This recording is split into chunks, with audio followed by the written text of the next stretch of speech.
అధ్యక్ష, ఈరోజు ఈ శాసనసభకు మూడవ తెలంగాణ శాసనసభకు ఏకగ్రీవంగా మీరు స్పీకర్గా ఎన్నికైన సందర్భంగా ముందుగా మీకు శుభాకాంక్షలు తెలియజేస్తా ఉన్నాను. ఈ ఎన్నికకు సహకరించిన అన్ని పార్టీల నేతలకు అదేవిధంగా మన ముఖ్యమంత్రి రేవంత్ రెడ్డి గారికి ప్రత్యేక ధన్యవాదాలు తెలియజేస్తా ఉన్నాను. ఈ ఎన్నిక ద్వారా కాంగ్రెస్ పార్టీ మళ్ళీ ఒకసారి దళిత పక్షపాతి అని నిరూపించుకున్నది. నేను దాదాపుగా ఇది 5వసారి శాసనసభకు ఎన్నిక కావడం. ఆ రోజు యనమల రామకృష్ణుడి దగ్గర నుంచి మొదలు పెడితే కిరణ్ కుమార్ రెడ్డి గారు, సురేష్ రెడ్డి గారు, మత్సూదనాచారి గారు, ఆ తర్వాత మీ ఆధ్వర్యంలో ఈ సభలోకి అడుగు పెట్టడం జరిగింది. ఈ సభ యొక్క పవిత్రత గురించి అందరూ కూడా చెప్పడం జరిగింది. ఎన్ని ఒకరి మధ్యలో ఒకరు ద్వేషాలు ఉన్నా ఈ సభలోకి వచ్చిన తర్వాత అందరం కూడా ప్రజల కోసం, ప్రజల సమస్యల కోసమే మాట్లాడాల్సింది. ఈ సభలో ఎన్ని వాదోపవాదాలు జరిగినా, ఎన్ని దూషణలు చేసుకున్నా కూడా ఈ సభ తలుపు దాటంగానే అందరూ కూడా శాసనసభలో ఒక స్నేహిత భావంతో ముందుకెళ్తారు. మరి ఈ శాసనసభ యొక్క పవిత్రత గురించి ఒక చిన్న ఉదాహరణ చెప్తాను అధ్యక్ష. ఆ రోజు మైసూరారెడ్డి గారు ఈ శాసనసభలో ఉన్నప్పుడు నేను శాసనసభ్యురాలుగా ఉన్నాను. ఆయన చైన్ స్మోకర్ అధ్యక్ష. ఆయన ఈ గడప దాటాడంటే స్మోకింగ్ చేసేవాడు, లోపలికి వచ్చినప్పుడు స్మోకింగ్ ఆపేవాడు. మేము మహిళా శాసనసభ్యురాలందరికీ కూడా ఆ రోజు నేదులమల్లి జనార్దన్ రెడ్డి గారి భార్య రాజలక్ష్మి గారు తినడానికి ఏమైనా తెచ్చేవాళ్ళు. అందరం కలిసి శాసనసభలోనే అవి తినేటప్పుడు ఆయన సీరియస్గా మా దగ్గరికి వచ్చి, అమ్మ ఈ సభకు ఒక గౌరవం ఉంది, దీనికి ఒక ప్రతిష్ట ఉంది, సభ లోపల ఇలాంటి కార్యక్రమాలు మీరు చేయకూడదు, మీరు తినాలనుకుంటే బయటికి వెళ్ళి తినండి అని ఆయన ఆదేశించేవారు అధ్యక్ష. అటువంటి పవిత్రత ఈ శాసనసభకు ఉంది. కాబట్టి ఇప్పుడు ప్రతిపక్షాలు మాట్లాడినట్టుగా, మరి అధికార పక్షాలు మాట్లాడినట్టుగా మీరు ఈ సభకు ఒక తండ్రి లాంటి వాళ్ళు.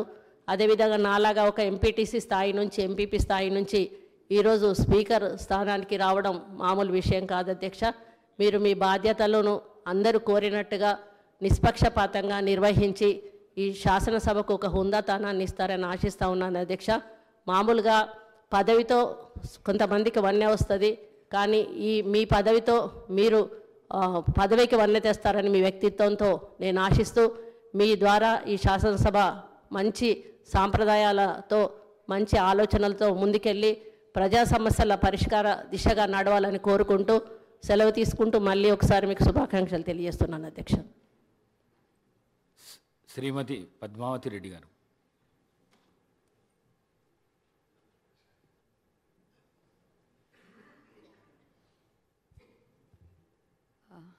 నమస్కారం అధ్యక్ష.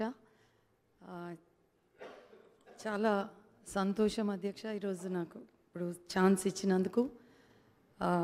ముందుగా మీరు ఎలెక్ట్ అయినందుకు యునానిమస్గా మా తరఫున, మరి కోదాడ నియోజకవర్గ ప్రజల తరఫున మీకు శుభాకాంక్షలు తెలియజేస్తున్నాను. మరి అధ్యక్ష, ఇది నాకైతే పర్సనల్గా ఒక మహిళగా చాలా సంతోషంగా ఉంది.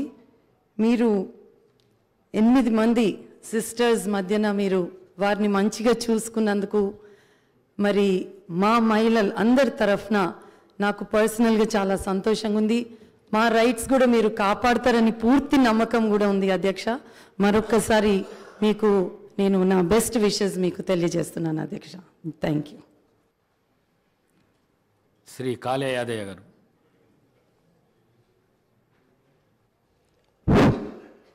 తెలంగాణ రాష్ట్ర 3వ శాసనసభ స్పీకర్గా ఎన్నికైనందుకు మొట్టమొదట నా హృదయపూర్వక ధన్యవాదాలు.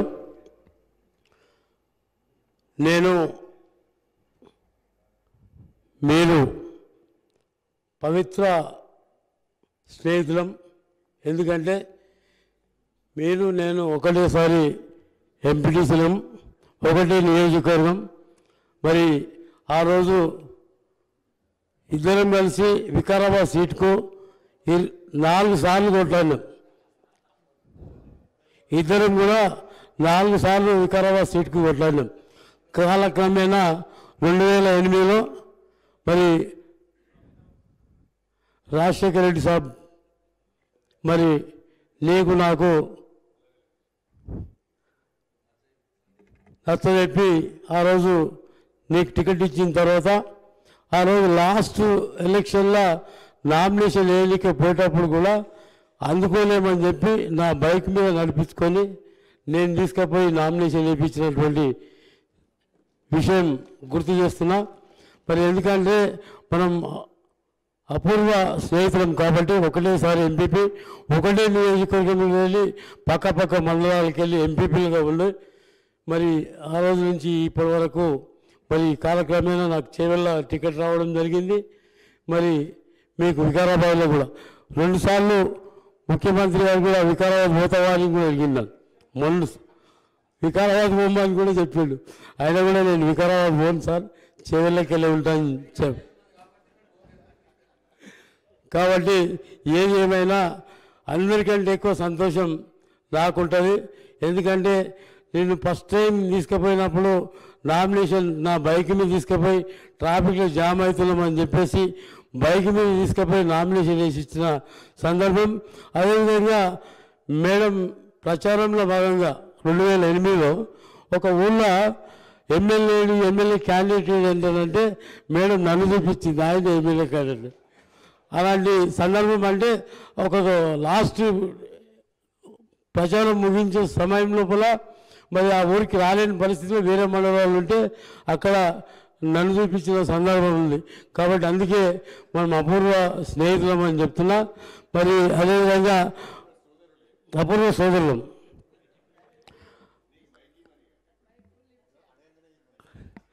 మీరు సభ్యులందరూ కూడా గౌరవ మర్యాదలు మరి వాళ్ళ హక్కులకు ఎలాంటి భంగం కలగకుండా మరి ఒక దిగువ స్థాయి నుంచి ఉన్నత స్థాయికి ఇలా తెలంగాణ రాష్ట్రం స్పీకర్ స్థానం పవిత్రమైంది, అసెంబ్లీ పవిత్రమైంది. కాబట్టి అత్యున్నత స్థానంలో మీరు ఉన్నందుకు, మిమ్మల్ని ఎంపిక చేసినందుకు, మరి భగవంతుని కృప వల్ల మీరు ఎంపికైనందుకు మాకందరికీ కూడా హృదయపూర్వక ధన్యవాదాలు. మేమందరం కూడా మీకందరికీ మీకు మరి ఎల్లప్పుడూ అందుబాటులో ఉండి సభ్యుల హక్కులను కాలరాయకుండా మా యొక్క ధ్వనిని వినిపించేటట్టు మాకు అవకాశాలు కల్పించాలని ఆ భగవంతుని కోరుతూ మరి అవకాశం కల్పించిన మీ అందరికీ కూడా పేరు హృదయపూర్వక ధన్యవాదాలు చెప్తూ సెలవు తీసుకుంటాం. శ్రీ రాజగోపాల్ రెడ్డి గారు.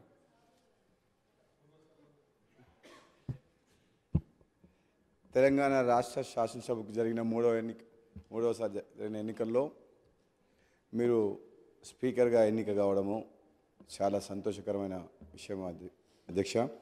నిజంగా చెప్పాలంటే మేము ఈసారి ప్రభుత్వం వచ్చిన తర్వాత మీరు ఒక పొజిషన్లో ఉంటారు అనుకున్నాం. చాలా కష్టపడి పైకి వచ్చిన మీరు అంతకంటే ఇంకా పెద్ద స్థానంలో గౌరవప్రదమైన స్థానం వచ్చేసరికి ఇంకా చాలా ఆనందం కలిగింది. సంతోషకరమైన వార్త.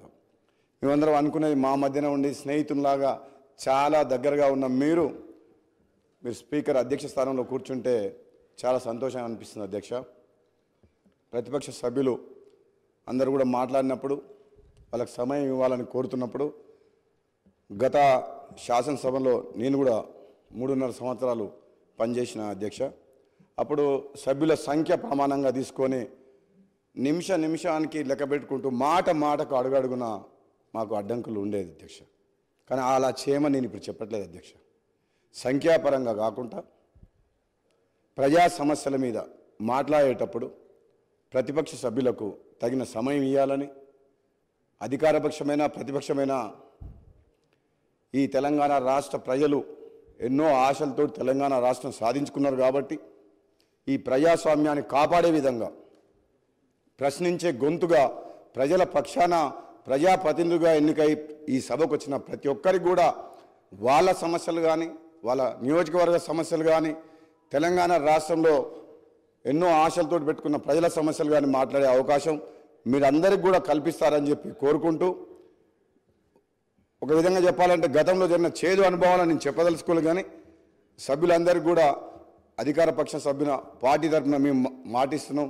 మీరు ఏది మాట్లాడినా, ఎప్పుడు మాట్లాడినా మన స్పీకర్ గారి ఆధ్వర్యంలో ఈ సభ సజావుగా సాగేందుకు మా అందరి సహకారం కూడా ఉంటుందని తెలియజేస్తూ మీకు మరొకసారి శుభాకాంక్ష తెలియజేస్తూ దిగ్విజయంగా 5 ఏళ్ల పాటు ఈ పదవిలో ఈ రాష్ట్ర సమస్యల మీద అందరికీ మాట్లాడే అవకాశం ఇస్తారని చెప్పి తెలియజేస్తూ సెలవు తీసుకున్న అధ్యక్ష. Thank you.